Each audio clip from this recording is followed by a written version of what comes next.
రెండేళ్ల రేవంత్ రెడ్డి పరిపాలనా విధానం కానీ, ఆయన ఇచ్చిన హామీలు, ఆయన చేసిన పథకాలు కానీ అన్నీ అయిపోయినట్టేనా?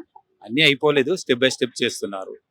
అది సో, రెండేళ్లలో మనం కేసీఆర్‌ని ఎక్కడా కూడా చూడలేదు. మొన్నటికి మొన్న ఆదివారం రోజు వచ్చి మీడియా ముందుకు రావడం జరిగింది. వచ్చినప్పుడు కొన్ని స్టేట్మెంట్స్ ఇచ్చారు కదా! నిన్నటిదాకా ఒక లెక్క, రేపటి నుంచి మరొక లెక్క ఉండబోతుంది.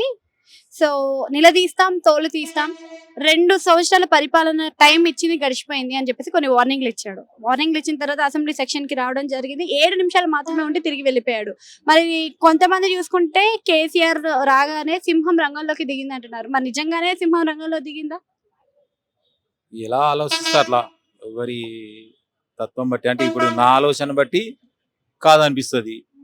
అలా ఉంటే మొన్ననే వచ్చు కదా గవర్నమెంట్, అలా అని నేను అనుకుంటున్నా.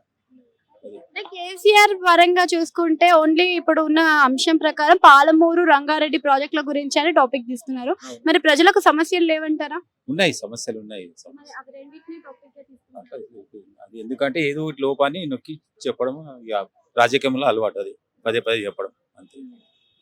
రేవంత్ రెడ్డి ఇచ్చిన హామీల ప్రకారం ఎంతవరకు ఎన్ని నెరవేరాయండి ఇప్పటివరకు? 3 నెరవేరాము, 6 చెప్పాడు, ఖాళీ 3 అంటే ఇంకా మిగతా 3 అయ్యే అవకాశం ఉందంటారా? నెక్స్ట్ ఎలక్షన్ వరకు నెరవేరుస్తానని అనుకుంటున్నాను అయితే.